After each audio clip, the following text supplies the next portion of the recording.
Yes, it is time for another episode of Muscle for Life. Thank you for joining me today. I'm your host, Mike Matthews, and this episode is a deep dive into what it really means to make science-based supplements. Or really, you could just say good supplements, supplements that work, supplements that are worth buying and taking. How do you decide what products to make? How do you decide what should go into them? And how do you decide how much of each ingredient should go into these products? Well, many supplement companies, I am sorry to say, this is just the truth. What they do is they go to a manufacturer and they say, hello, manufacturer, I would like to make a pre-workout and I want to make a lot of profit. I can't stress the importance of making a lot of profit because Rollies and Lambos will not buy themselves. So what do you recommend? Then the manufacturer says, yes, we too love capitalism around here. And so what we can offer you is a pre-workout formulation that is totally not just off the shelf and completely haphazard. No. This formulation was created by God himself. This is the absolute pinnacle of pre-workout perfection. And even better, it only costs you $4 a bottle, and your Muppet followers, dear devoted fans, will pay $40 for it. And so when you break out the crayons and do some back of napkin math, there's really only a couple of questions. Is it going to be the Date Just, or is it going to be the Yacht Master? Is it going to be the Huracan, or are we talking about the Aventador, baby? And just like that, another pre-workout is born. Now, jokes aside, that actually is how it goes with many supplement companies. They don't really care that much about the formulation. It is mostly about the marketing. Some do want to at least have some good stuff in their products. Like, they care a little bit, but they're not going to go out of their way to really deliver a lot of product value. They are going to try to keep their costs as low as possible so they can spend as much as possible on the marketing. And I understand that if we are looking purely at the financials and the business side of things, because the supplement space is very competitive and many consumers are very skeptical. It is a pretty sophisticated market, or at least there are large segments of the market that are pretty sophisticated, and it can require a lot of money, a lot of marketing firepower to acquire customers. CPAs, cost per acquisitions, are quite high in this space. Like, for example, if you can't spend $40 to maybe as high as $50 to acquire a customer, you probably shouldn't even waste your time.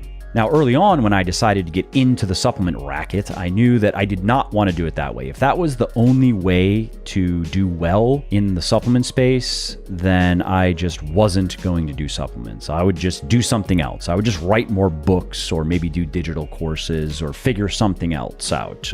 Really focus more on the coaching, for example. However, I saw there was an opportunity to do things very differently in the formulating and the marketing of sports supplements. Specifically, I saw the opportunity to spend a lot more money on formulations than my competitors could or were willing to spend, and to be able to just leverage my platform, as at that time I was already a successful and established author and writer at a website I had called muscleforlife.com, which at the time of launching Legion was receiving about 700,000 to 800,000 visits per month. And I may have launched the podcast around that period as well. I don't remember, but I figured that I could leverage my services essentially to the business and acquire customers profitably, or at least at a break even, or maybe at a slight loss where I could make it up then on the back end with customer lifetime value by just providing really good products and really good service, and use that to jumpstart the business up to a level where then it could start spending a fair amount on marketing and advertising outside of what I was doing to grow even further. And the strategy has paid off fairly well. Things can always go better and could have gone much better if I would have known things I know now back years ago when I made mistakes that I made. But on the whole, Legion has established itself as a real player in the sports supplement space. I mean, it is now the number one most popular, the number one best-selling line of all natural sports supplements in the world, for example.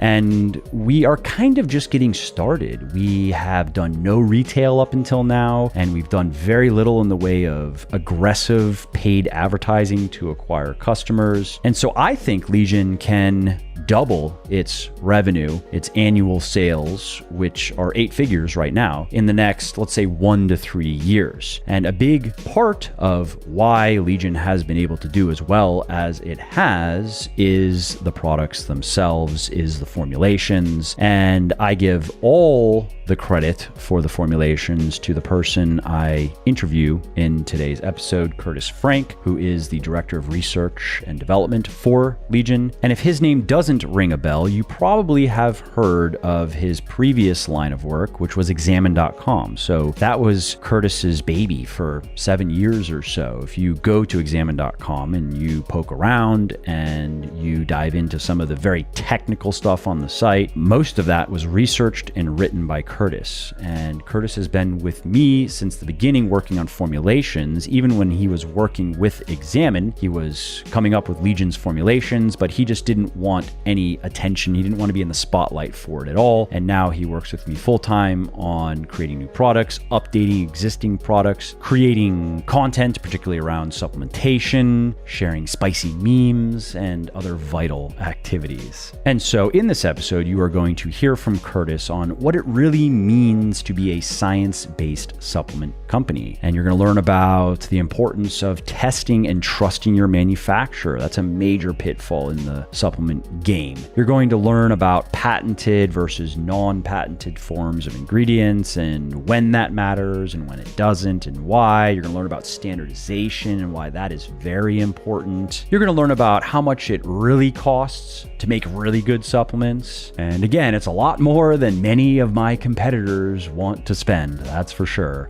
and more. Also, if you like what I am doing here on the podcast and elsewhere, definitely check out my sports nutrition company, Legion, which, thanks to the support of many people like you, is the leading brand of all natural sports supplements in the world. And we're on top because every ingredient and dose in every product is backed by peer-reviewed scientific research. Every formulation is 100% transparent. There are no proprietary blends, for example. And everything is naturally sweetened and flavored. So that means no artificial sweeteners, no artificial food dyes, which may not be as dangerous as some people would have you believe, but there is good evidence to suggest that having many servings of artificial sweeteners in particular every day for long periods of time may not be the best for your health. So while you don't need pills, powders, and potions to get into great shape, and frankly, most of them are virtually useless, there are natural ingredients that can help you lose fat, build muscle, and get healthy faster, and you will find the best of them in Legion's products. To check out everything we have to offer, including protein powders and protein bars, pre-workout, post-workout supplements, fat burners, multivitamins, joint support, and more, head over to www.buylegion.com, BUYlegion.com. And just to show how much I appreciate my podcast peeps, use the coupon code MFL at checkout and you will save 20% on your entire first order. So again, if you appreciate my work and if you want to see more of it, and if you also want all natural, evidence-based supplements that work, please do consider supporting Legion so I can keep doing what I love, like producing more podcasts like this. Hey, Kurtis. What's up, brother? Not much. How's it been with you? Oh, just doing my thing, just staying busy. One of those questions, I'm like, I don't know. Nothing's new. Nothing's up. I just grind away in my cave like a hermit every day, I know that feel. I actually don't mind it, though. I've been very productive during COVID, mostly because I've had an excuse to not do anything but work and nobody could say anything otherwise, I usually use that excuse when it comes to time zones. If I just want to get some work done at 8 p.m. Oh, I totally have an associate in Europe. Makes me feel more important, and also a good excuse as to why I was not working at noon. Fancy. And the confession is received. You are absolved of your sins. As long as the work gets done. Yeah, exactly. So we're here to talk about how you go about creating supplement formulations. And this is something that you have written about over at legionathletics.com. it never occurred to me that we never did an interview on it. And I think it's a timely interview because for many people listening, well, I guess, okay, so in the intro, I'm gonna explain why I'm talking to you about this, but for anybody who skipped the intro, you should know that Kurtis is not only the co-founder and former lead researcher and writer over at examine.com. So if you're familiar with that website, all of the technical stuff over there, or at least you could probably say most of the vast majority of the technical stuff over on that website was researched and written by Kurtis. And so that was a project, what was that, 6 or 7 years of work, Kurtis? Yeah, about 7. So that was obviously a ton of work. And since the beginning, Kurtis has been creating all of Legion's formulations. Now, in the beginning, he requested an NDA, basically requested that I didn't give him any credit for the work because of his work with Examine. Not that there was any actual ethical conflict there. Of course, his business partner knew what he was doing and there were no issues in that regard. It was more just that Examine's brand was, and still is, completely independent from any individual supplement company. So Kurtis just didn't want people to think that, oh, these are Examine's supplements or anything like that. So he was just working behind the scenes and didn't care to get any of the credit for the formulations.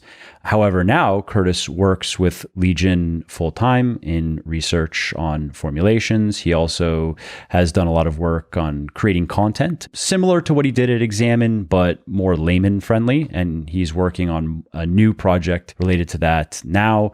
And then also upgrading existing formulations. That's something that Kurtis has been working a lot on over the last year or so. And then, of course, there's just staying on top of all the latest research in the science of supplementation. So he knows what new products we could make that actually are worth taking. Like, for example, testosterone booster is still no-go, unfortunately. We get asked for it all the time. And we wish, I wish, Kurtis wishes, we wish we could create something natural that would work, but we really can't, so we don't. BCAAs we're asked about all the time. We wish there were a good reason to use BCAAs. There is not. EAAs, same thing. Collagen protein, same thing.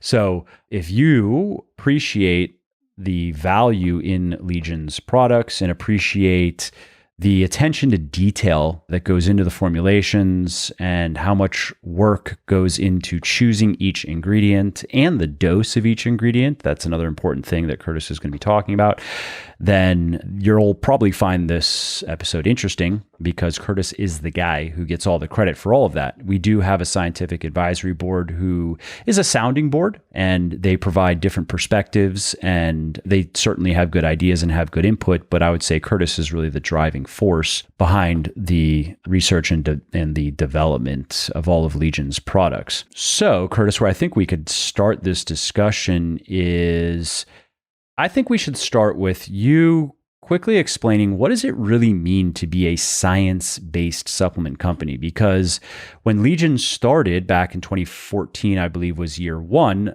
I feel like that there weren't as many companies putting the evidence-based claim first and foremost in their marketing and their advertising. There were some companies that would throw in some citations here and there and talk about some studies here and there, but there weren't as many companies that are leading with, oh, we are the real science. Everyone else is the fake science. We're the real science. And that, of course, was a big element of Legion's unique selling proposition in the beginning, where I wanted to tell people, like, look, there is a legitimate science of supplementation, and here's how we are going about it. And we would like to set the standard for what it means to be a science-based supplement company. But the problem with that, of course, is it's hard for an ignorant, and I don't say that I don't mean stupid, I just mean a consumer who doesn't know too much about science, in particularly supplementation science or fitness science or nutrition science, to qualify my claims or even our claims versus our competitors' claims, who also say that they are science-based and they also cite studies, and the window dressing looks kind of the same. Now, Legion's fortunate in that we have a lot of very educated customers who can discern the difference, and they can see, oh, wow, Legion's actually doing it right. That is rare. I like that. But for many consumers, and I'm an ignorant consumer in many ways because it's not worth becoming an expert consumer of pencils or many things that we buy, electronics and whatever, right? So it can be hard for people who are they haven't established much of an understanding of the brand. They haven't interacted with the company much. They're just kind of looking at the messaging. And so what does it mean? Like, how would you go about describing what it means to actually be a science-based supplement company? What are the criteria? For the most part, it's just whatever ingredient you use, it has to have good science behind it. And what does that mean, good science? Because that's tricky, right? I mean, again, that's something where exactly. All of our competitors, they say that their science, that the science they're referring to is the good science or is good science when often it's not. So generally speaking, the things that I focus on most are replication. I don't put too much faith in a single human study. But if there's multiple human studies from multiple different research groups, that can help build faith in the compound. The second one would be just that there's human evidence rather than just in vitro or rodent evidence, because you never know when there's going to be a species difference or not. Just because rats and mice are very good estimates doesn't mean that they're perfect estimates. And in some ways, they're better than others, right? Yeah. If we're talking about extrapolation to humans. Yes, mice are pretty good when it comes to just because they have short lifespans. So you can see how something affects them over the course of their life. But they have significant differences when it comes to metabolism of fatty acids, particularly in the liver. And this is seen a lot with the supposed fat burner conjugated linoleic acid, or a CLA. Mm-hmm. Something that we get asked about fairly often, and we have to explain to people why we don't sell it. I'm actually going to be adding... It's on the list. It's not a high priority thing, but I'll get to it likely this year. I'm going to add a section to the store for all the stuff we don't sell. And it's just going to be basically talking shit about the products that we don't sell because they're either useless in the case of BCAAs or they're just very hit and miss, like with CLA. Yeah, like CLA has the honor of being the only fat burning supplement that in at least one study increased body fat in humans. And what was the proposed mechanism for that? The researchers just said, well, we didn't expect this to happen. Like they just didn't have a proposed mechanism. Okay. But the thing is, what's supposed to do is activate some receptors that bring fatty acids from the peripheral to the liver and then have the liver process them. When you do this to a human, it doesn't really activate that much. There's no major change. When you do this to a rat, it activates to a decent degree and rats can lose some fat. When you put it in mice, it brings so much fat from the peripheral to the liver that they actually get non-alcoholic fatty liver disease. So it's a perfect example of a species difference. And how did that turn into a best-selling fat loss supplement? For people wondering when they go, that's it? That's the level of evidence we're talking about? Well, there's like a Garcinia cambogia, the thing that hydroxycut was based on. Also a species difference, very good appetite suppressant in rats. Doesn't work in humans. But it was just the marketing team got to the rat studies before the research teams did. Because the research teams would have replicated them in humans, but the marketing team's like, no, we can get money off this. And so they just said... We are just big rodents after all. Yeah. Reduce hunger by 50%, little asterisk, in rats. In reality, the asterisk isn't there. It would just say, oh, research shows big, sexy benefit. And that's it. And then it would be on you, the consumer, to check the citation if there even is a citation.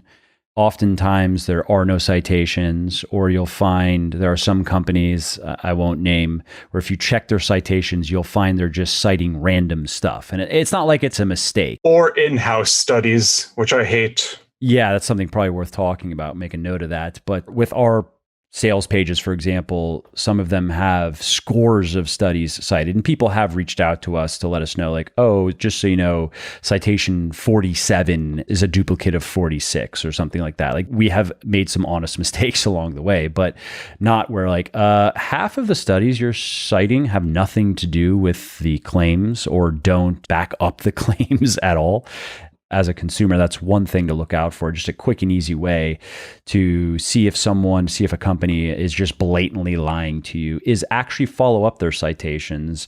And even if you are not scientifically literate, which if you're not and you would like to be more scientifically literate, then you should check out a book that James Krieger and I co-authored and just recently released called Fitness Science Explained. Now, I am going to do a proper book launch for this, which is why I have not mentioned it much. And the book launch I'm not sure when this episode's going to go live, but the book launch will probably go up, I don't know, maybe October, but I'll just mention the book here because it's relevant to this discussion. If you don't know your way around research, that's fine. I mean, you can minimally just go check the citation and read the abstract and just see, does this have anything to do with what sent me here? Like there was a claim about beta-alanine. Is the study even about beta-alanine? Start there. Not that reading an abstract is enough to know what's going on in a study, but you also could, okay, it's about beta-alanine. In the abstract, are there any claims as to benefits, or is the researcher's conclusion that it didn't do anything in this case?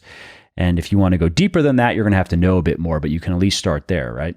Anyways, I just wanted to jump in there just to let people know on that point in particular. But you were saying, though, that looking at Garcinia cambogia as an example, another example of something that showed promise in animal research, but didn't pan out in human research. However, marketers got their hands on the animal research before the scientists could follow up with more research and discover that it was useless. Yeah, essentially. So I guess like what I'm trying to wrap around to is that when it comes to quality research, you focus on humans. Like no matter how well constructed the rat or mice studies are, like even when it comes to studies in primates that are not human, at least, all that's good, but wait for the human studies to come out, and ideally in a high-tier journal. Like a lot of people know of like BMJ or JAMA, like just the acronyms that are thrown around when it comes to high quality research. Getting close to that stuff is good. If you see, like, I don't know, a journal page that's like from some Indian backwater town that looks like it was made in 1995 and hosted on like Tripod or GeoCities or something. Yeah, like a GeoCities science website. That's not a good journal. And for people wondering about peer review, and they go, well, why is that? Wouldn't the GeoCities journal have a peer review process as well? Not all peers are made equal. Okay, good. I mean, I know it goes without saying, but I'm just forwarding questions that I've been asked over the years. Because again, if somebody doesn't know their way around this, they may assume that not all journals are the same, but that if a journal is a journal, it must have some standard of quality and the research must be worth something. Well, yeah, it's worth something, but like, I don't know, like that's where it's really hard for a customer to know the specific nuances of this stuff and why at the end of the day, there's going to have to be a little bit of faith to put in the formulator. Yeah. Also, even something that I've talked about with research in general is the scientific method is fantastic, but the people involved in research and the people interpreting the research and propagating the research, all that has to be taken into account as well, because people are people and sometimes they have ulterior motives and sometimes they are willing to do unethical things for reasons they believe justify the means, you know? Oh, yeah, definitely. So let's get back to what else goes into being a science-based supplement company. So there are the ingredients and making sure that there is enough high-quality human evidence to warrant their use and to justify benefit claims, really. And then I think it's worth segueing from that into dosing and why that is very important. How do you go about determining the doses for Legion's formulas? If the science is at a level where ideal dose is actually determined, I'll simply do the ideal dose or as close to it as possible. And just to specify what I mean by as close to as possible, there are some compounds that are quite expensive. And so we want to get the ideal dose, but then we're left at the point where it's like we can't actually afford to put in the ideal dose. Should we go halfsies or just leave it out? And we choose halfsies usually because a little bit is better than nothing, even if it's not perfect. Yeah. And the goal, right, is always to be within the range of what is clinically effective. Even if it's a twofold Yeah, range. sure, of course. And in some cases, I know that you'll decide to go for less than the maximum clinically effective dose because the cost rewards ratio just doesn't make sense, where you've explained to me that once you get over this amount of this ingredient, you're not going to get that much more out of it, even though it might look better on a label.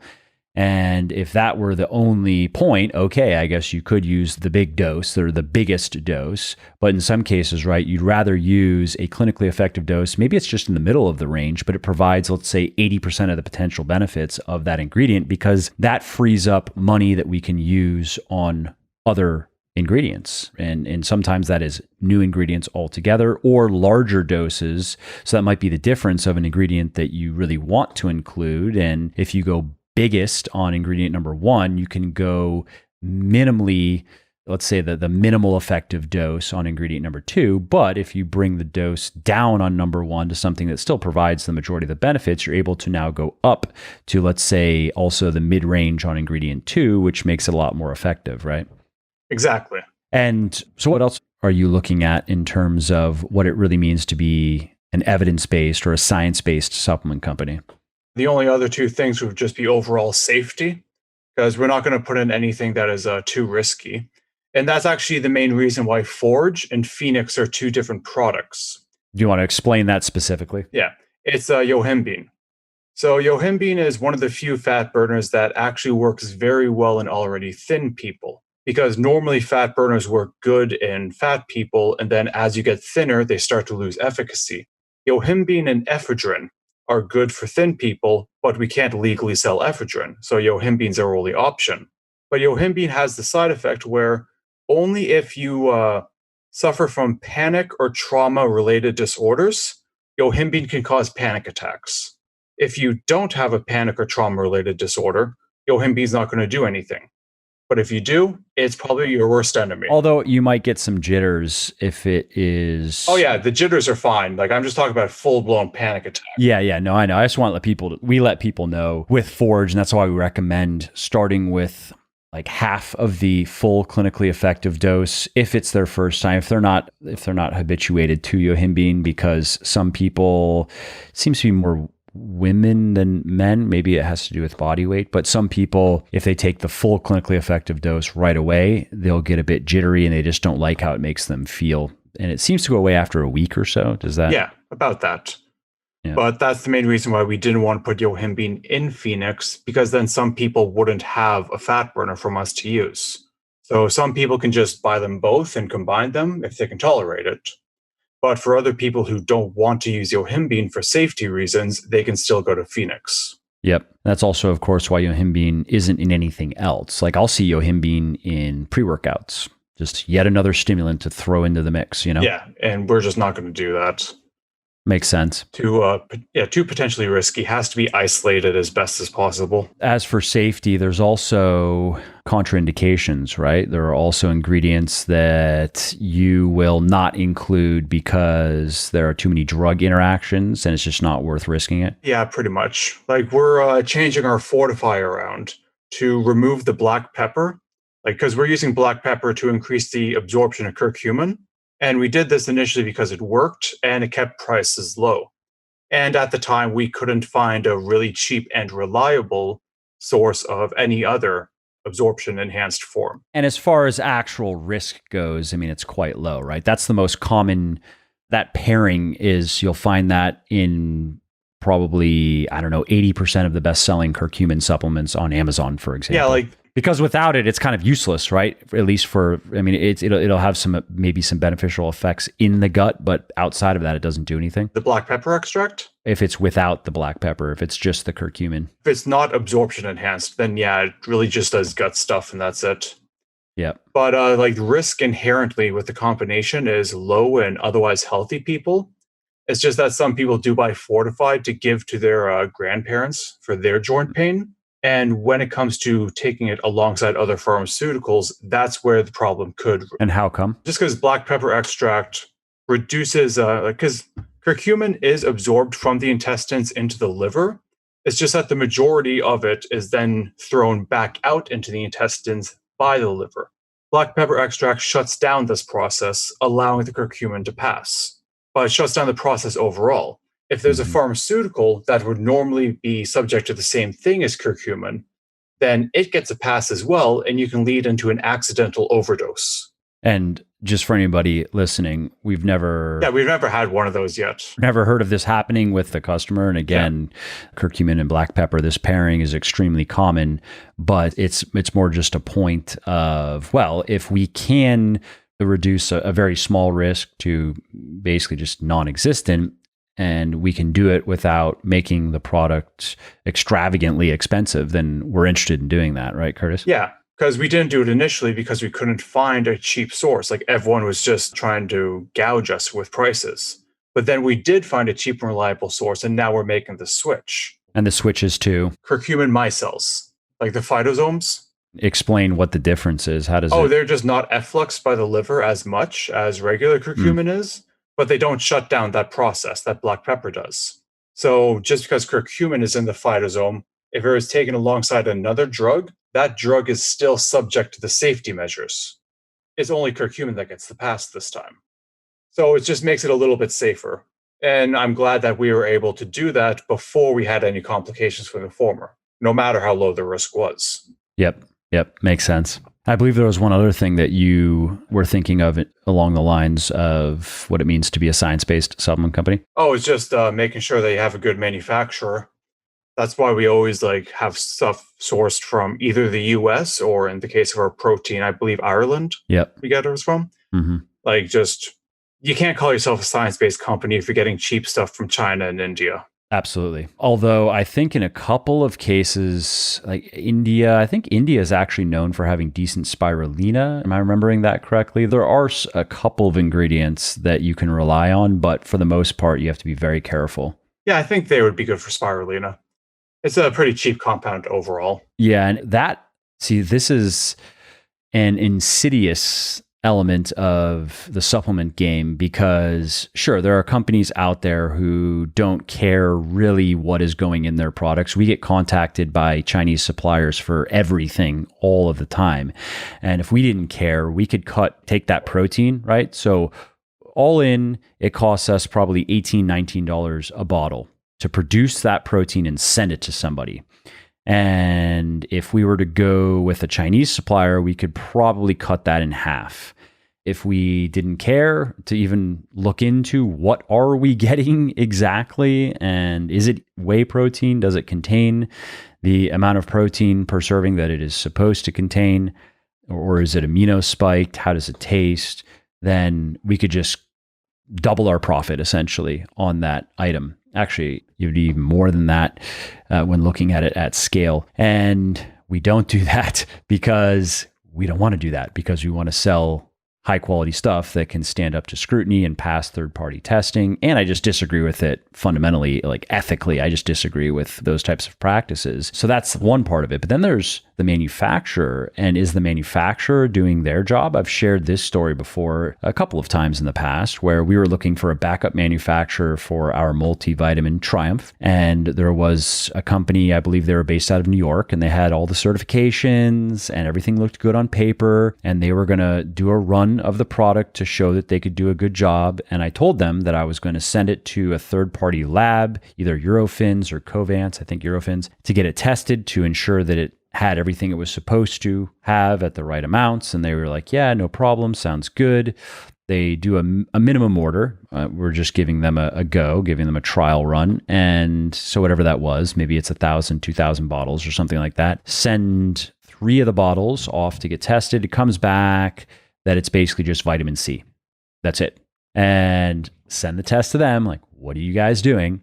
They basically said, oh, well, Eurofins is wrong. No, goodbye. Didn't pay for it. That was part of the agreement, was I'm not paying for it if it doesn't pass this test. And I'm only going to work with, I don't care what your internal testing says. I don't care.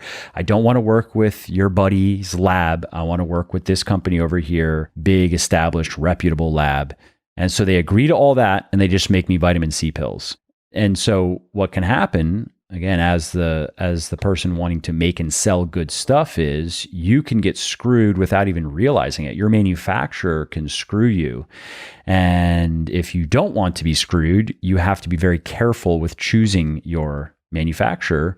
And if you are bigger, your manufacturers, because if you're bigger, you are going to be working with several companies. You're going to have your primary and your backup manufacturers, and you have to stay on top of third-party testing. And it's very expensive to do, but you want to be doing it semi-regularly just to make sure that you are getting what you're paying for. So there's no way as a consumer to know if the company got what they paid for.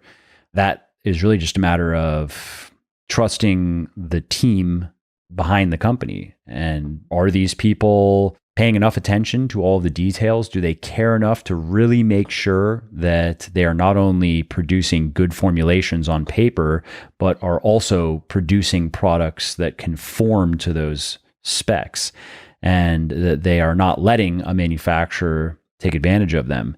For example, many manufacturers that are going to give you great prices are going to cut corners. They're already counting on it, whether it is leaving ingredients out altogether, underdosing ingredients, using non-patented ingredients when you want patented ingredients, or standardized ingredients. So there are little tricks that they use to see if you're going to be none the wiser, and they can just pad their profits. So it's a whole process to not only create the formulations like your work, Kurtis, but then to make sure that we are producing what you want. Speaking of patented ingredients, when this is a marketing point, many companies will promote all the patented ingredients they use, and they'll use that almost as a part of like a unique selling proposition. And they'll say, oh, we're great because we use all these patented ingredients, whereas our competitors are cutting corners and using generic ingredients. What are your thoughts on that? It really depends on the patent. Like, because the patent I like most is carnosine for beta alanine, Mm-hmm. because literally all they did was patent the cheapest way to produce it and sell it. So now nobody really uses any other form of beta alanine, because why would they pay a premium for something that's not reliable? And so carnosine was pretty much able to get the entire market by its balls, and they didn't need to do any underhanded tricks. They just got in early, got the paperwork filed, and now it just makes sense to use them. Alpha size for alpha GPC is trying to do this as well, although they have a 50% alpha GPC powder. So there could be other patents that beat them out, but let's see where that one goes. The ones that I don't like would be something like astrogen, which is a patent form of Astragalus membranaceus, and it just doesn't say what it's patented for. Like, astragalus is something that in raw powder form, you would take it at around 10 grams. Astrogen, the patented thing, is 40 milligrams. Now, if that thing was 100% the primary component, like astragalicide 4, I'm just running off saying big words again. Sorry about that. That's the bioactive. Yeah, it's the main component. Substance that you really are going for. Yeah, and there's like about 40 milligrams of it in 10 grams of the raw powder. So if that patent was just that one molecule, it'd be totally fine. But they don't say that. And there's no way to prove it. And if you email them, they give you a bunch of buzzwords. So that just makes it really skeptical. What about the ashwagandha KSM 66, I believe? They just patented it and a bunch of researchers used it. Like, it's not like KSM 66 has funded all the research themselves. They were just the first to have a pretty reliable patent. And so a lot of the studies used it. And if you are able to get the brand name of something used in all the studies, you can put more faith that the studies or the results seen in the studies will occur after supplementing that particular patent. And is that often due to standardization, which you could probably explain to everybody what that is and why it matters? Pretty much. Because I do have to say that when it comes to patenting herbs, you cannot patent the herb itself. You can only patent a specific process to get to a specific processing of the herb. Part of the production. So in carnosine, they don't own the beta alanine molecule. They own the synthesis route. Yeah, the process for producing that specific product. And if you take astragalus, if you take a water extract or if you take a fatty extract, they will be two different patents. And you can just grow astragalus in your garden. No biggie. No legal problems with that. But some companies just make their particular extraction. It seems to work. And no one really wants to dabble in why it works. They just want to do more human evidence. And so the patent just has its name in all the studies. And there are other times where, when it comes to our immunity supplement, there's our pelargonium sidioids that we used. We couldn't actually use the patented form. I forget its name, EGB 7160 or something. But basically, that patented form was an oil extraction that could only be delivered in a dropper. Like you'd have a little bottle of oil, you'd drop a few things on your tongue. I've used that before from, I forget the name, a company out of Europe sold it in a dropper. It must have been the oil extracted form. Yeah, that might have been the specific one used in the studies. But the thing is, if we included that little bottle with the dropper beside the actual immunity supplement with all the other goodies in there, more than tripling of the price. Easy. And now it's just also obnoxious. So now you're supposed to take these pills and you're supposed to use this dropper. Yeah. So that's why we had to not use the patented form, but then do a workaround and try to get as many of the bioactives as possible in the powdered form. And how did you accomplish that? I just sort of reverse engineered the patented form as best as I could, found the bioactives that were most likely responsible for the effects, then see how much raw powder and what extractions were needed to mimic that. Interesting. And as far as extraction methods, for anybody wondering, do you want to quickly explain what does it mean if something is water extracted versus oil extracted? Basically, you'd have 10 grams of a powder, and then you'd put a bunch of oil in it, and you'd have the powder would separate into two components. The stuff that sticks with the oil could be like 2 grams of the powder, and then the stuff that floats away would be like 8 grams of the powder. And now, when you have the 2 grams of the powder, that would be 2 grams of the oil extraction, or a 5-to-1 concentration, because you just took 10 grams and reduced it to a fifth of that, which is 2 grams. But if you did that with a water, like you still get two different sort of residues, but you get different molecules, because some molecules are fat soluble, some are water soluble. And depending on what compounds you use during the extraction process, you can just sort of get different molecules to different levels. And sometimes plants have toxic molecules that you can actually remove from the part you want to actually put in your body. Like I know water-soluble cinnamon does this. Like, because if you eat too much raw cinnamon with the fatty acid components, you could potentially damage your liver if you have a pre-existingly weak liver. But a water-soluble extract of cinnamon takes that dangerous coumarin compound out of it. And so you're just left with the goodies. It's also why some people use cinnamon sticks and put them in their coffee, but they don't actually eat the stick themselves, because the coumarins are actually staying in that cinnamon stick and not being leached out into the water-soluble coffee or tea. Cinnamon stick in coffee? I've never heard of that. Some people do it. But that being said, if you put like coconut oil or something in your liquid, then you could actually take some of those coumarins out, but never really tried that. Is that still a thing where they go, oh, the bulletproof coffee, right? That's what it is. The coffee plus the dollop of MCT oil, as if that transforms the coffee into a magical potion. I'm pretty sure most of its popularity was just, if you have coffee, throw in a bunch of butter, then maybe you're not hungry. That tastes good, right? Yeah, like it tastes good. And then maybe you're just satisfied enough that you skip breakfast. And then like it was the first step into that whole intermittent fasting realization where it's like, oh, you wake up and you're full of adrenaline and cortisol, and I just don't need to eat for 8 hours. Like baby stepping into intermittent fasting. Which really, if you're going to follow intermittent fasting and you're into fitness, it's probably just like skip breakfast. Like you said, that's probably basically all you're going to do. You're not going to do extended bouts of fasting. You're just going to skip breakfast every day. Maybe a little bit of a late lunch. Yeah, you're going to eat at like 12 or 1, and then you're going to stop eating probably at 8 or 9, maybe a little bit of a late dinner or an after dinner snack, and rinse and repeat. Yeah, that's literally it.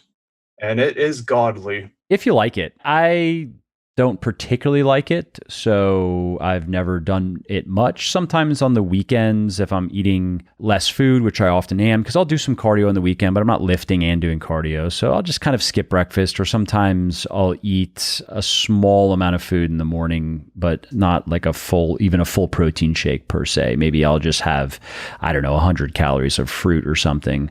And that's my version of it, I adore it because I bulk on 2,000 calories. Yeah, you've talked about that. That's not hell on earth. That's not many calories. I just want to damage my thyroid just a little bit more so I can get some T3, T4. But the doctor's just like, no, technically you're in range. It's like, damn it. Can't you, I forget the technical term, but there are some foods that can depress thyroid function at least a little bit. You might be able to. Oh, I've tried avoiding them and it hasn't really done too much. Well, I'm saying, or you could go the other direction, is eat a bunch of them, then go to the doctor, and he's going to be like, oh, have not tried that yet. I know someone who he wanted to get test through his doctor. He probably could have just told him, I want test, but I don't know. He wanted to like test low. So he did a bunch of drinking and like stayed up all night, and he did a few things and then went and got tested. Oh, you have low testosterone, and got a prescription. Again, he probably didn't have to even go through that. He could have just went and said, I think I have low testosterone. And the doctor would have been like, I think you're right. Here you go. Yeah, I never really tried that stuff. As soon as I hit the big 4-0, going right for it though. That's what a lot of people say. I get asked that fairly often. And I say that I'll stay away from it for as long as I can. Like if my quality of life isn't impaired and I'm not, because if you go get a blood test, you know this, you do have to also take into account, are you exhibiting any symptoms or not? Because, 400 NGDL might be okay in one guy. He might feel totally fine, have sex drive, have high energy levels, sleep fine. And let's say in the range of 300 to 400, sure, that's on the low, but there may be nothing in the way of reduced quality of life, whereas the same test in somebody else could be exhibiting, or he could be experiencing it very differently. He could have significant symptoms of low testosterone, right? But for me, I figure I'll just keep doing everything I can to support a healthy level of not just testosterone, but just a healthy hormone profile for as long as I can. And if one day I'm low in testosterone and I've done everything I can naturally, and it is negatively impacting my quality of life, then yeah, sure. I don't see anything wrong with a TRT protocol, just understanding that I'm going to be on it for the rest of my life. That's also something I tell people is just know you're never going to want to get off. Once you start, you're not going to want to stop. So keep that in mind. Yeah, definitely. Anyway, back to supplementation. So can you quickly explain standardization and why that's important, why some ingredients, and people, if they have looked closely at Legion's formulations, they may have noticed that some of the ingredients we explicitly call out, okay, we're using this ingredient standardized to contain this percentage of this by weight. Why? What's the importance of that? Well, when I was talking about the extractions earlier, I kept on referencing how you want to get like the raw powder and reduce the size and weight of it to get the specific goodies. But at the end of the day, you need those goodies. And ideally, you should be able to, in some cases, specifically call out the goodie you want. So astragalus, we want astragaluside 4 specifically. For bacopomonieri, we want the bacosides, but we're not really sure which of the bacosides is the one we want relative to the others. Same with fenugreek, we want the fenusides. Again, not sure if we want fenuside A, fenuside B, so on and so forth. But at the very least, whatever we want, we know we want X amount of them. And so standardized basically means this compound, like if we put 300 milligrams of it in there, standardized to 10 milligrams of X, that just says we have 10 milligrams of X in here. And if all the studies say 10 milligrams of X does the benefits, then you're good. What's an example or two of ingredients where this is important, where if you are not getting the standardized ingredient, you are probably not going to be benefiting from it as much as you would otherwise, if at all? Pretty much every plant in existence. Ashwagandha It needs to be standard for the withanolides specifically. Fenugreek is actually a good example because water-soluble extracts will get you the fibers, but fat-solubles will get you the phenusides. So if you buy, say, a fenugreek supplement and it doesn't say that there's phenusides in it, but instead it looks like just a powder that you can almost make bread out of, you probably don't have many phenusides in there, but you have a nice fiber. Then there's the backup I mentioned. Lemon balm and lunar, Yeah, right? for the rosmarinic acid. Yeah, so pretty much Yep. every plant in existence, at least the ones that we know of, that we know about the specific goodies in there. Sometimes all we know is reduce its size using a fat-soluble extract or a water-soluble extract and take it from there. In which case it would be, okay, we need to get this much of the raw root, for example, the equivalent of it reduced down. We don't know specifically which of the bioactives we're going for. We're just going to make sure that we have all of them. So that would be not standardization per se, but that would be more of an extraction. Exactly. In other cases, it's like, okay, we specifically want to make sure that we have enough of this guy or these guys, in addition to other things, but we really want to make sure that we have this or these two or whatever. Like in traditional Chinese medicine, at least, they had one mixture, and I'm going to butcher the pronunciation so hard right now. Forgive me, any Trigger listeners warning, who trigger speak warning. Mandarin. Dangui Bukzui Tang. Just call it DBT. I'm so ashamed of your Chinese. I don't need. Oh yeah, I cannot pronounce it. By the way, after this podcast is done, all listeners, Google the Mandarin Lion poem. It is torture. It's a poem that basically talks about a trader went to the market, saw a lion, killed it with a rock, but it was actually 10 lions. And like, it makes no sense in English. In Mandarin, it sounds like she, she, she, she, she, she, she, she, she, she, she, she. It's literally a troll poem. The guy made it specifically because every single word is she with different annotations on it. That sounds like a nightmare of a language to learn. Yeah. But anyways, the DBT, the initial extraction was quite literally take 10 grams of this root, 5 grams of this one, put them together with like a little bit of wine and simmer until you get 4 grams. I think 4 grams. I might be wrong on that one. But that's like the oldest form of extraction. And even nowadays, that's sort of what we do, except in a lab, when we don't know the specific molecules to standardize for. Makes sense. You just need to make sure that you have the equivalent of this amount of the plant. It's kind of like the patents. You know the process that leads to the good stuff, so just stick to the process. Don't butcher anything and you're golden. If you like what I'm doing here on the podcast and elsewhere, definitely check out my sports nutrition company, Legion, which, thanks to the support of many people like you, is the leading brand of all natural sports supplements in the world. What are your thoughts on very long ingredient lists? And that's something that people will often ask us about. People who are new to our brand, they'll see some of the products that we sell, and they'll notice that they contain fewer ingredients than some of our competitors' products. And there are, again, I'll let you explain this, but there are just so many products out there, not just in sports nutrition, I would just say in supplementation in general. Certain types of products seem to be worse in this regard than others. Pre-workouts, this is common. Nootropics, this is common. And that is the kitchen sink approach, where it seems like the people who create the formulations are just finding anything with any evidence of any efficacy whatsoever and just putting it in the product, often not even in high enough doses. But even if they are putting it in high enough doses, which is the case sometimes, I mean, some of these products I'm thinking of are like, they want $100 a bottle because they put so much stuff in there. The margins still probably aren't even that great for them. Like our margins are not great.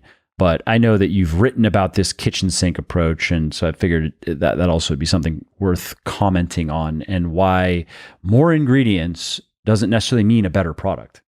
Yeah, like, so first, I'm excluding multivitamins from this analysis because you just have to put in all the vitamins and minerals. Like that's default.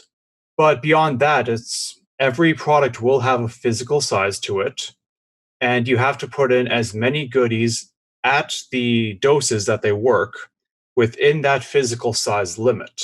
And sometimes the physical size will be like, say, 4 capsules, and you want to put in one ingredient, and that ingredient just straight up takes up 2 capsules at the effective dose.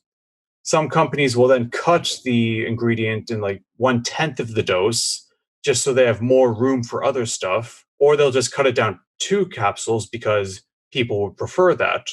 But they're literally just ruining the effective dose of the compound so they can fit more things on the label to make it look better when they're actually making the product worse. Like every single ingredient in a supplement should have a reason for being there at least. Like it doesn't need to be the primary acting component. Some of them are like, let's say for a muscle builder, you're going to want creatine in there. And the reason shouldn't just be marketing. Yeah, exactly. Like in our fat burner, we have some B12, and literally the only reason is super cheap, takes up absolutely no room. There are some people who do get an energy boost out of it. Those who don't get an energy boost won't care, and it's completely safe. So that was worth an extra, like, what, 4 or 5 cents per bottle? Just some people would like the product better because of that. And that's also how it's explained, too.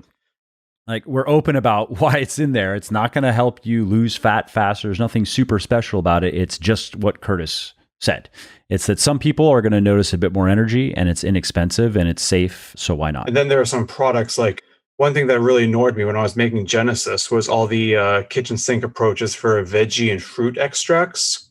Genesis is our green supplement, for anybody wondering. Because Genesis is very different from other green supplements in the fact that it has less than 10 ingredients. Like fruit extracts is like, there's the dark berry mix, which has blueberry and blackberry and elderberry and cloudberry and wolfberry. And if you just went to the manufacturer, the formulator, and said, why did you use these 5 berries in particular? They're going to say, they're dark. Like they could have just used the cheapest berry for the exact same dose, but they wanted to have 5 different names on the label so they can hit a marketing claim of like 24 different fruits. And it's just, if there's no proven benefit and no theoretical benefit that they're willing to stand by, then throwing more stuff on the label is just paralysis by analysis. And the problem with that is you're paying a premium to do that. So the formulator, his budget is getting a little bit, well, the budget's not getting smaller, but he's allocating just a little bit more to that simply for the sake of how the label looks, as opposed to doing what you're saying is getting the same effect for less money, which maybe makes the label look less appealing to some people. I'd say to maybe very uninformed consumers or very misinformed consumers. But if he did do that, then he would have more money to allocate elsewhere, which would ultimately make the product better. Yeah. And like the best way to just demonstrate this and like really drive it home for a lot of people is to just take a scoop of like greens powder that says it has like 50 vegetables in it. Not 50, actually, like probably like 20 vegetables. Take 1 scoop, just put it in a bowl, and then just like put on a plate or something, and then just like move them into like 20 different little piles. And that's basically how much of each veggie you're getting at that point. Now, what would you say to somebody who says, well, that's when it has been processed? So they would say, oh, well, it's similar to you took the 10 grams of this root and then through processing, you got it down to 2 grams and it's just more concentrated. The piles are going to be really small. And then they just take 1 serving of broccoli, which is like half a cup, put it right beside it. And it's like, okay, they did not incinerate the broccoli that much. Like the size difference is disgusting. Broccoli may be 90% water, but this is assuming like 99.5% water. Okay, good. So it's just that point of if you were, because that's how these green supplements are often sold is, hey, you basically don't even need to eat fruits and vegetables because you can just take 1, maybe it's 30 or 40 gram scoop of this stuff, maybe even less than that actually, but let's just be generous and say 30 to 40 gram scoop of this and don't worry about those yucky vegetables. And then over in Genesis, it's like, 5 grams of spirulina. There's just 5 grams of it. You can measure it, 5. The other ones are just like 24 grams of insert proprietary blend that goes on for like two sides of the bottle. The super antioxidant blend. Oh, yeah.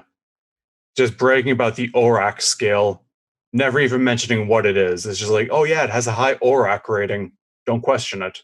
Don't look into it, but that's really good. So what about the kitchen sink approach with pre-workouts? That's definitely a thing I've seen more of recently. And I've come to you with questions about ingredients from like, oh, that's interesting. That's ingredients. I guess you could say the meta of pre-workout formulation is changing. And I think it's going in the direction of just more things. What are your thoughts on that and some of the ingredients that are popular right now that you're not sold on and that you did not include in Pulse when you updated the formulation semi-recently? Well, when it comes to that stuff, I'm pretty sure it's also like 100% marketing. Because ever since pre-workouts first became a genre, they were a kitchen sink approach. Like NO Explode, I think, was the first major pre-workout. It's the first I ever took. Yeah, and it has like 40 compounds in it. At least the first edition did.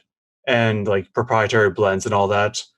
And it's just people take a pre-workout. The first thing that they do is, see how jittered they get, like what the buzz is like, what the pump feels like, all that stuff that's completely subject to placebo, mind you, because it's all like a psychogenic response, except maybe beta alanine. Like that's the one thing that is just your face is tingling or it's not. Yeah, like I don't think you can placebo beta alanine tingles, but all the other stuff could be just placebo. And like, so you market the stuff out, you make your label look as good as possible, and then you change it up every few months when somebody else has better marketing. And like, we've seen a lot of scandals when it comes to pre-workouts. The main one that I remember is 1,3-DMAA. And it's like, oh, we threw dendrobium in there. What species? Don't worry about it. But there's 600 species. We need to, don't worry about it. Oh, was that synthetic drug? Oh, nope. I didn't know about that. Then they just like ran off with all the money, liquidated the company, probably came back with another one 3 days later. I think somebody went to jail. Multiple people might have went to jail over that. I know that this, you're talking about USP Labs, obviously, right? The Jack 3D product. And yeah, if I remember correctly, there was somebody running one of their manufacturing plants who might have ended up in jail, or the feds went after him for doing what they did. I don't know, though, if anybody from USP Labs got busted or not. They probably just had to pay some money. Like they made hundreds of millions of dollars on that product, and then, oh, okay, here's some money. Goodbye. But yeah, that's just what pre-workouts are like these days. That's what any stimulant product is like, to be honest. Even fat burners are subject to it. People just want the psychosomatic response of getting the new fix, so to speak. And marketing plays a role, and you just want to make your label look unique and pretty. Theacrine is an example of that, right? I know that's like a trendy, we get asked about that, a trendy stimulant right now. I'm still waiting on more evidence, but at the very least, it does seem like it could work. Like it has, I think, 2-3 human studies on it.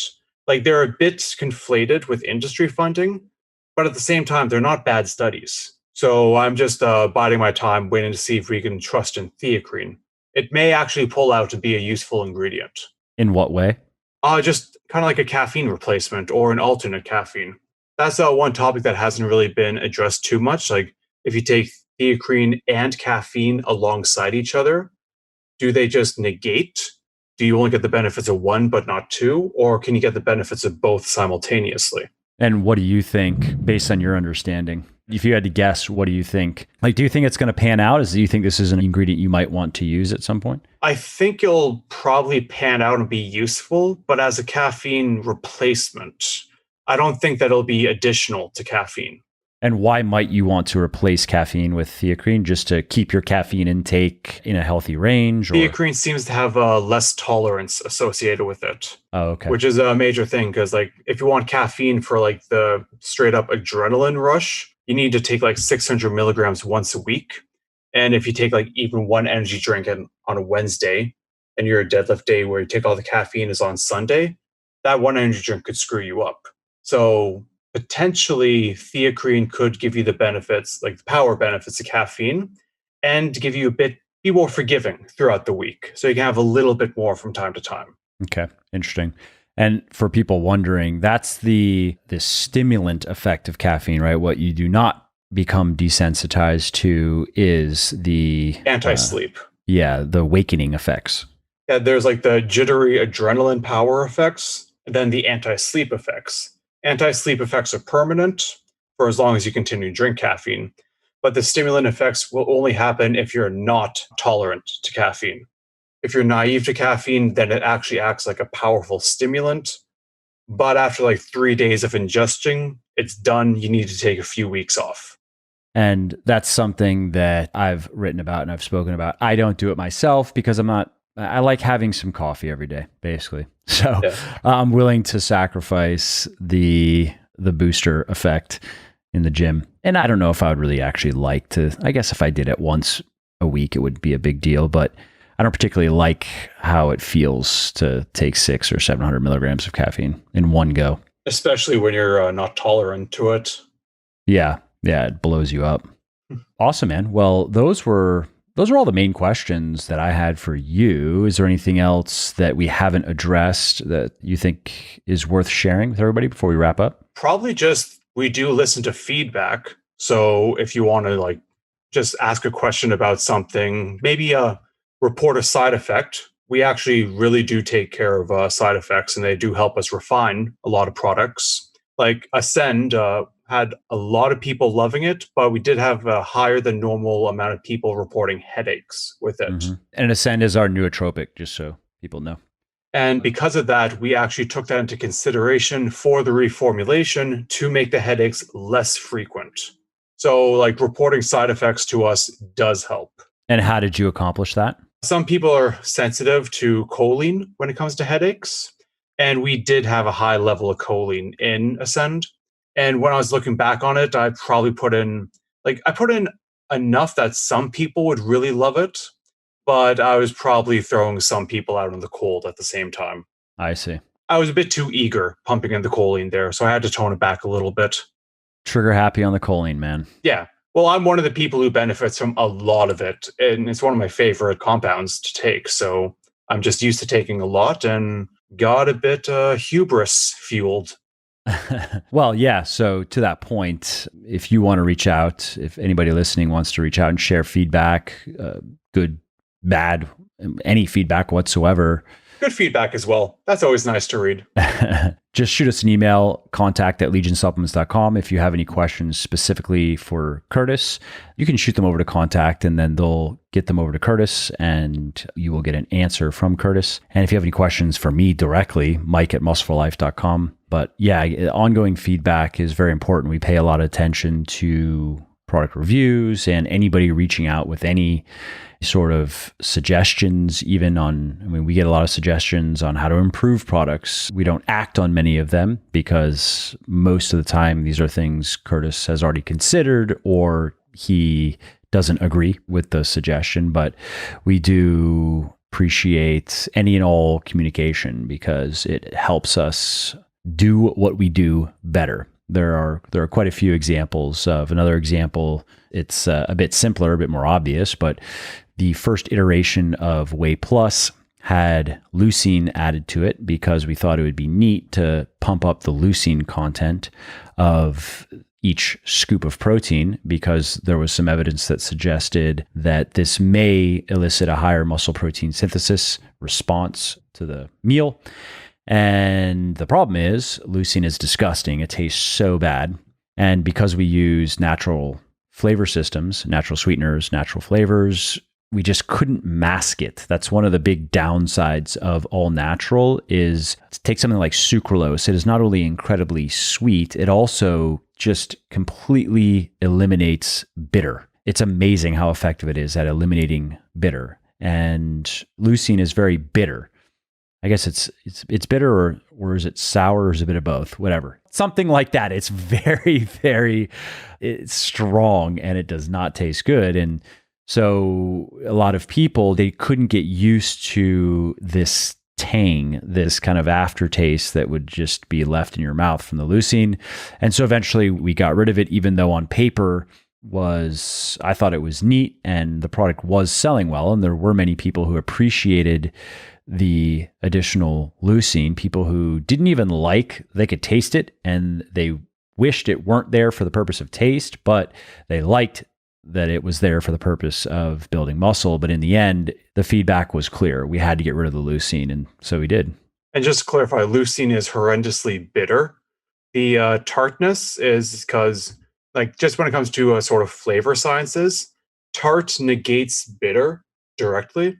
So the bitterness you tasted was most likely less than half the actual bitterness of leucine. Yeah. Because they probably added in some malic acid, which is the tart tangy you heard, to sort of cut how bad leucine was. But still, the remnants of leucine were that bad. Whereas if we were using sucralose, we could have killed it easily. Yeah. And it would have just been delicious. So contact@legionsupplements.com, again, is the easiest way if you want to email. If you want to live chat us, you can do that on our website as well. We have a little live chat in the bottom right-hand corner of the website. The message goes to the same people. So yeah, please do let us know what you think of what we're doing and what you think maybe we should be doing. New products as well. People will, again, ask for BCAAs all the time. And as much as I would like to make BCAAs for the purpose of making money, it just doesn't make sense for any other reason. Even though the joke is and some people, we have like a copy and paste response to explain why we don't sell BCAAs. And there are, I would say, a fair amount of people who will still respond and say, oh, okay, that's good to know. Well, really, I just like drinking tasty water. So maybe you could just make them and I would buy them anyway because I just want to make my water tasty. But that's not a great sales pitch. If that's the reason why this product exists, because it makes your water tasty, I don't think that's going to be a bestseller. Anabolic tasty water. Yeah. Right off the shelves. Yeah. Quote unquote anabolic. Yeah. 0 calories, 1% gains. If that. It's better than nothing. That's the whole tagline.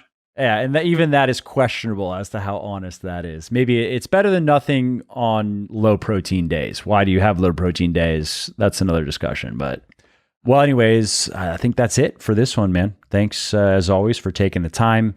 And because it's relevant, although I guess by the time this goes up, I'll have already put up a monthly update where I'll be sharing all the new stuff that you have coming. Because I sent an email just a couple of days ago, Kurtis, explaining all the new products and new formulations, the updated formulations that you've been working on. But where are you going from here? What are your next projects that people might want to hear about? And it's fine if I talk about the ones in the email already. Sure. Yeah, if you want to comment on those. I mean, I summarized them. I think there was one that I didn't, and I don't remember why. Oh, it was the probiotic. I didn't because it's been such a pain in the ass. Oh, yeah.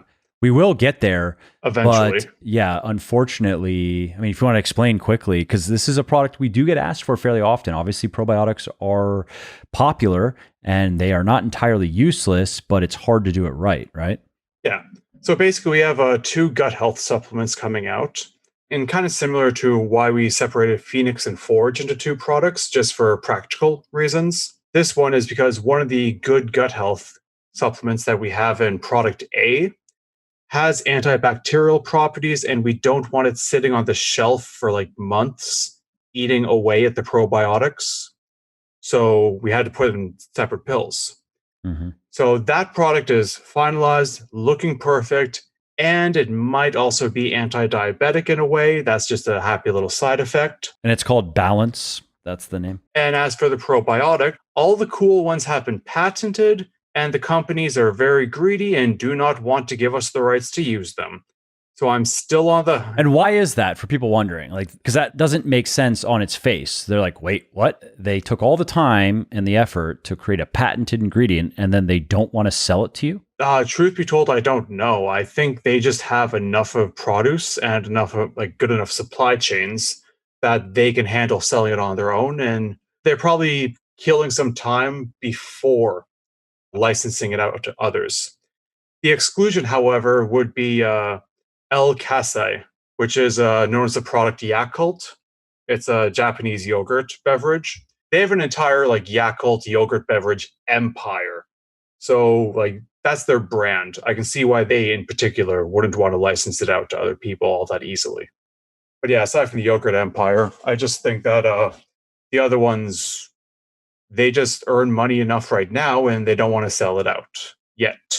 By selling it just themselves. And so that it's not that they don't want to work with us per se. They don't want to work with anybody other than themselves. Yeah, unless they can get like a really good deal, but that's just going to like drive our costs up way too much. So we're just going to wait to see if we can actually get a better option that isn't going to cost us out the nose.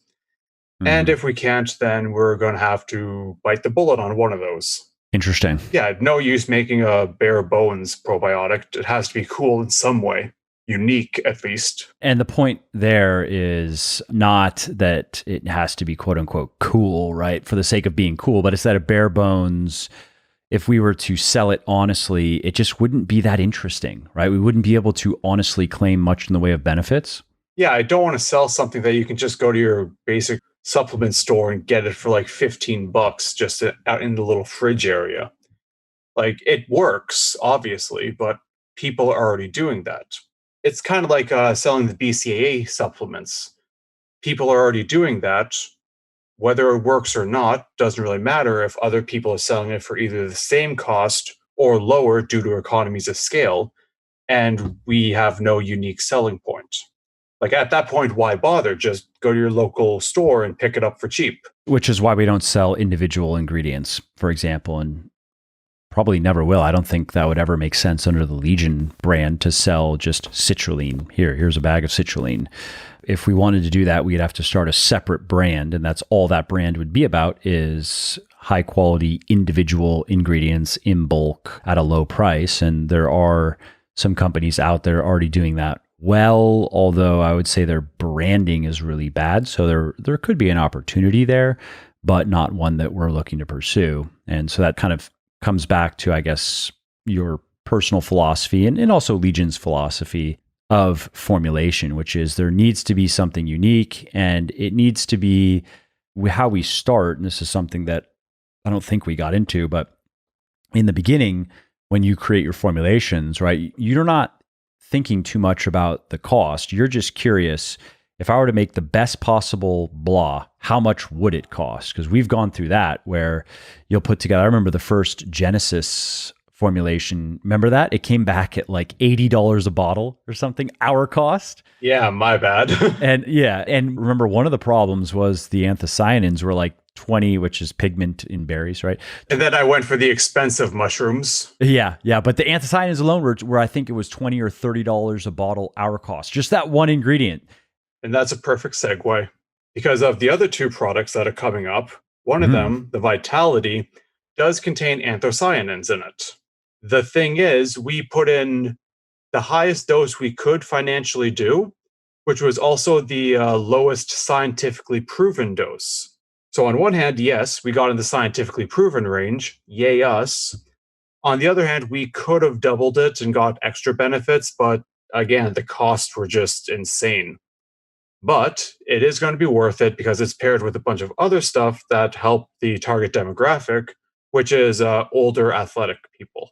You want to talk about that product and what specifically is going to help older people? It's actually a DHEA product. So it is going to be a hormonal product. DHEA is best for when you get old enough that your natural steroid production starts to slow down. DHEA just supplements it a little bit so the decline is less.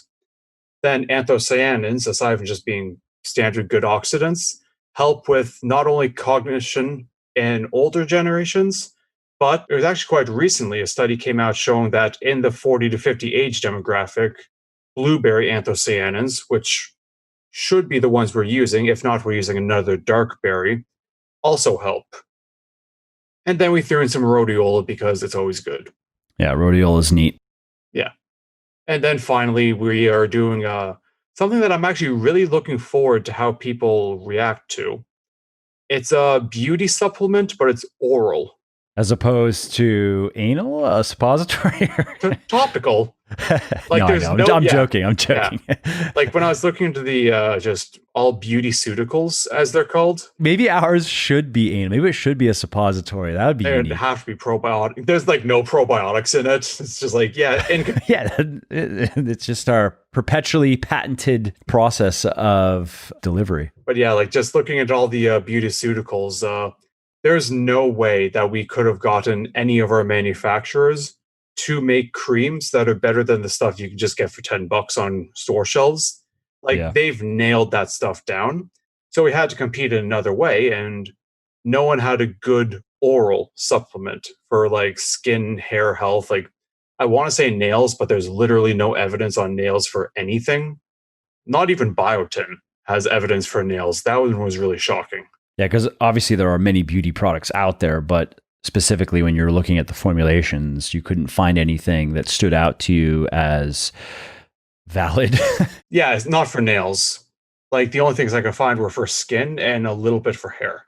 At least by the oral route, I should say. There's a lot of good stuff for hair if you actually put it in a shampoo, but we're not doing that. And one other thing that I'd be curious to hear feedback from anybody still listening at this point.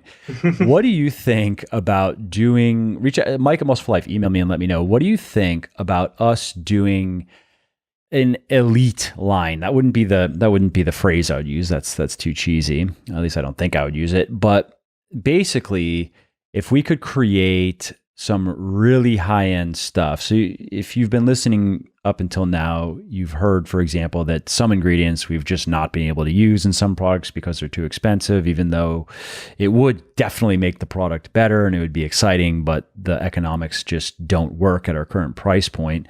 This is something Kurtis and I have been talking about. It might be interesting to take a few of our more popular products. Like it'd be neat to do it probably with pre-workout, maybe post-workout if it's possible, multivitamin, maybe fat burner if it's possible. Just take some of our more high selling products that are also just part of the bigger segments of the sports nutrition market and create a product that would cost you, the consumer, probably double our current stuff. So maybe even a little bit more. Let's just say these products would be in the range of probably $70 to $100, but they would be over the top good. They would be, again, some of these first run formulations that Kurtis has produced that come back at like $40 a bottle or $50 a bottle. And we go, shit, we can't do that.